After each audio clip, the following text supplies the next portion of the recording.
After the retirement of Drew Brees and the nightmare that was the cap situation, the New Orleans Saints are in for a rude awakening. Hit the intro. Perfect.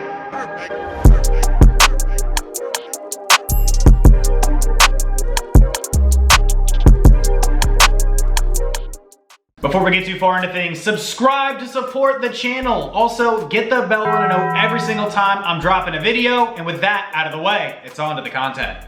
Look, before I get too far into this video, I just want to make it absolutely crystal clear. I have nothing against the New Orleans Saints. There's no knock in my life that told me to hate the New Orleans Saints.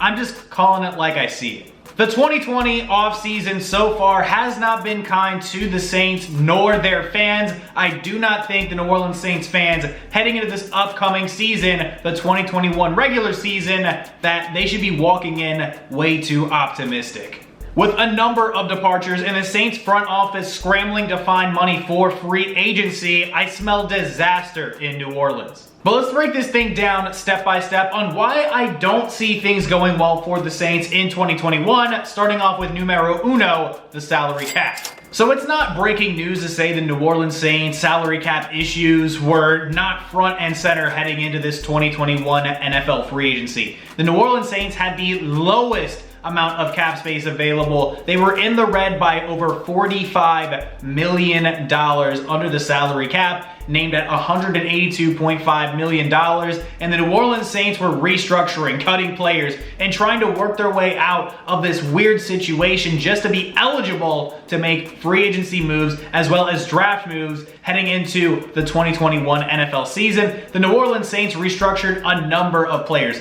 Michael Thomas, Daniel Onyemata, Cameron Jordan, Demario Davis, Will Lutz, just to name a few, just to try to figure out where they're going to find all of this money, just to be able to be in a position to even sign draftees. The New Orleans Saints were, behind the gun from the get-go.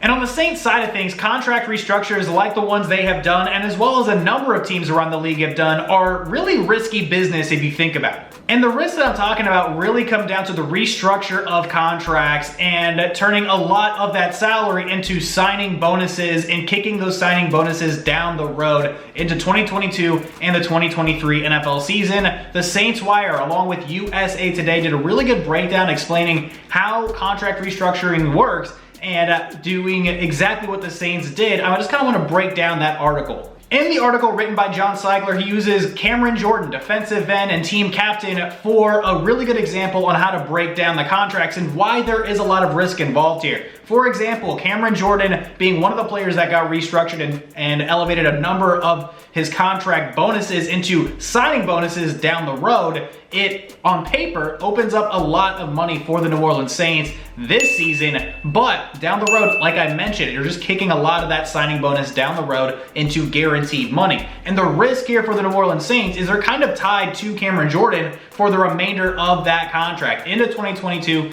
into 2023, a lot of that guaranteed money basically ties the New Orleans Saints to that player, because no matter what, they're going to have to pay Cameron Jordan. And they're not just paying him any kind of chump change. They're going to be paying him over $22 million in 2022 and 2023 because of the restructuring.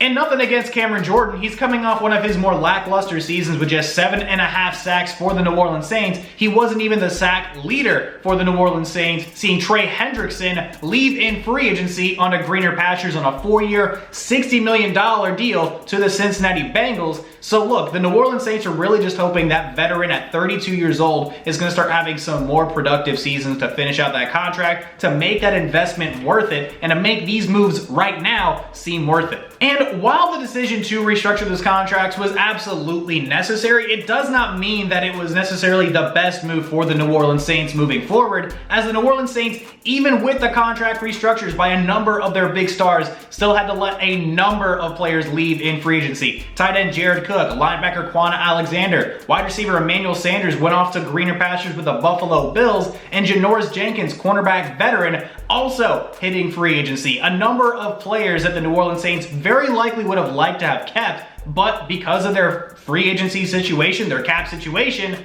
Well, they were kind of resigned to the fact that, hey, we just don't have the money to spend. We don't have the money because we're paying a lot of guys like Cameron Jordan, Demario Davis, Michael Thomas, Alvin Kamara, all the big bucks, and their biggest signing was a re-signing in quarterback Jameis Winston on a one-year, $12 million prove-it deal, which I'm going to talk about a little bit more later. But again, with all these restructures, with a number of big name players on the roster, they're really just hoping these veteran players are going to pan out in the long term throughout the remainder of their deals. And the New Orleans Saints aren't necessarily doing this with hope in their hearts. They are looking at the NFL starting up a 17-game regular season and adding an additional game this season as, hey, look, that's going to be extra revenue coming in. We're going to be able to manage some more of those signing bonuses and maybe be able to still sign guys and add guys in free agency, as well as the return of fans to the stadiums going to boost revenue as well. So it's a calculated risk, but a risk nonetheless to try to tie yourself to veteran aging players like Cameron Jordan and Demario Davis just to get,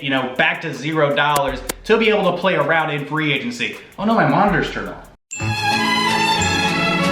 The second biggest thing I wanted to address in this video is the quarterback conundrum. So look, as I'm sure you well know, the biggest loss the New Orleans Saints had this past offseason was the loss and retirement of quarterback Drew Brees, the future Hall of Famer, the NFL stats leader in a ton of categories at quarterback, the Super Bowl 44 MVP who helped spearhead the franchise's hope, their franchise's first Super Bowl, the city of New Orleans' first Super Bowl post Hurricane Katrina, helping inspire a number of New Orleans back into just having some hope after that horrible storm, is now gone, has retired, has moved on to greener pastures to commentate and be an analyst with NBC. But with the retirement of the future Hall of Famer, that leaves the New Orleans Saints with basically two options at the quarterback position. One option being, like I mentioned a little while ago, quarterback Jameis Winston, the former Tampa Bay Buccaneer #1 overall pick out of Florida State, has had quite an interesting career, being essentially the quarterback 3 last year for the New Orleans Saints as he learned Sean Payton's system.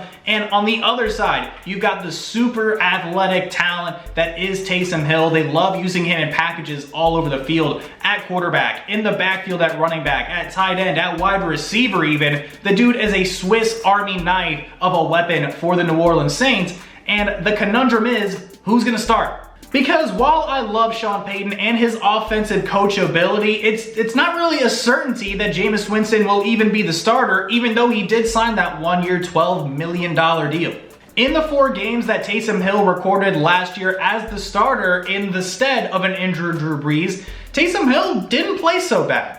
A 3-1 record, over 900 passing yards, over 4 passing touchdowns with over 200 rushing yards on the ground and 4 rushing touchdowns. On paper, that makes a lot of sense for Taysom Hill to be your guy. But then on the other side of things, you're going to have more of a pure passing threat out of Jameis Winston. He didn't get a lot of reps last year, going only 7 for 11 for a 63% completion rate, no touchdowns, as he was really just thrown in garbage time.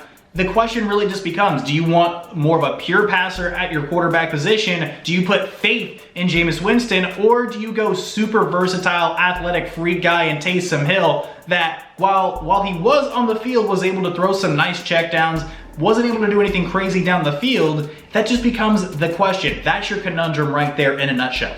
But getting back to Jameis Winston's contract, I don't think the New Orleans Saints would have brought him back on a one-year, $12 million prove-it deal if they didn't have the idea that he was probably going to be their starting quarterback heading into the 2021 NFL season. And that's kind of the ball that I'm going to roll with here as well. The question being, who's going to be the starter? My best guess is that it's going to end up being Jameis Winston by the beginning of the season. Does he end up being the starter for all 17 of those games? That remains to be seen, but as of right now, as of March 29th, as I'm recording this, I think it's going to be Jameis Winston. And as far as performance, I really don't know what to make of Jameis Winston. While he's been able to throw the ball all over the field in the past with the Tampa Bay Buccaneers, having a prolific season where he led the NFL in passing yards with 30 touchdowns, on the other side of that coin, you got to see Jameis Winston throw 30 interceptions as well on his way to a pretty subpar record season.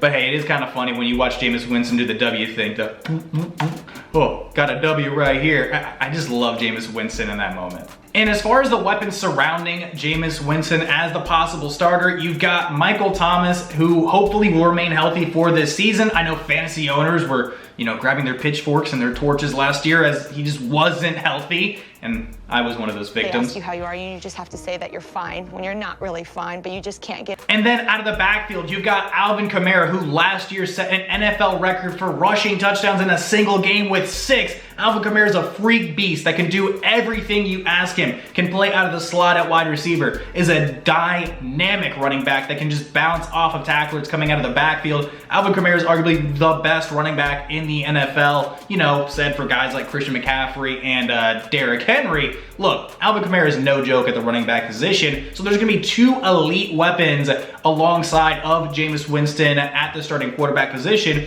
but outside of that, you really don't have a lot of answers at tight end, and then your 2 and 3 options, you're really not so certain either, as Emmanuel Sanders has departed, as Jared Cook has departed. What do you do at the wide receiver position? What do you do at tight end? And with the upcoming NFL draft, where the New Orleans Saints are picking, I would really not be shocked if they take Ole Miss wide receiver Elijah Moore, super speedy, crisp route runner that feels like he would be a puzzle piece fit into Sean Payton's offense. I would really love this move for the New Orleans Saints to try to bolster up that offense, because with the losses on both sides of the football, with a very uncertain year ahead of you, you need to have as many weapons on your offense as possible just to keep yourself competitive. But look, again, the quarterback position for the New Orleans Saints, the entire fluidity of the situation just makes things really uncertain. And as a Saints fan, I would not be optimistic about things heading into the season. The upside is Jameis Winston fits incredibly well into Sean Payton's system, has a really good season, but the downside is a potential 30 interception season. And the third thing that I really wanted to focus on here are the opponents and having Tom Brady, the greatest quarterback of all time in the division. Look, the Tampa Bay Buccaneers are not going to slow down anytime soon. They're returning all 22 of their starters from that Super Bowl 55 run, and the rest of the division around the New Orleans Saints had a little bit more cap to play with, had the opportunity to make some more moves. The Atlanta Falcons got a new coach in Arthur Smith. They still got Matt Ryan and Julio Jones. If the Falcons could stay healthy, they could really be something. The Carolina Panthers are going to get it better under Matt Rule. I mean, who really knows? The Carolina Panthers in this draft could be going quarterback. And if they get a good quarterback, the Carolina Panthers could end up being a really competitive team this year as well. The New Orleans Saints have a lot of tough teams on their plate schedule-wise, even outside of the division. Just taking a look, they got the Seattle Seahawks, New England Patriots, Buffalo Bills, and the Green Bay Packers sitting in front of them. So look, you got a lot of tough opponents if you're a New Orleans Saints fan that you're going to have to rattle your mind around. How could the Saints win this game? What's the situation? And of course, throughout the NFL season, there's going to be a ton of injuries for every single NFL team, regardless of a COVID season or no COVID season, preseason, no preseason.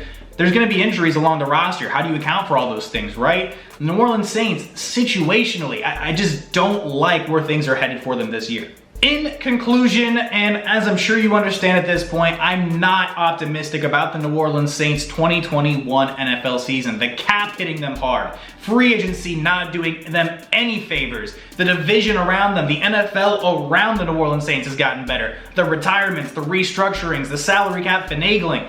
Nothing really seems to be working in the New Orleans Saints' favor right now. As a fan, I would not be too optimistic. I think the best approach for this year is going to be caution. And as a final prediction, as things sit right now, and I know it's early in the offseason, and maybe we're going to fast forward months from now, and I'm going to be making one of the coldest takes that exist on YouTube, but as it sits right now, as the New Orleans Saints roster is at the moment, I don't see this team winning any more than 9 games. Behind some really good coaching and with some help on their side and with a few lucky breaks here and there, I think the New Orleans Saints are not a playoff team as it stands right now.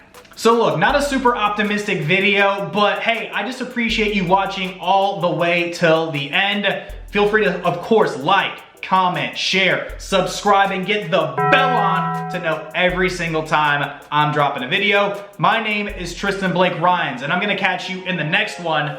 Adios.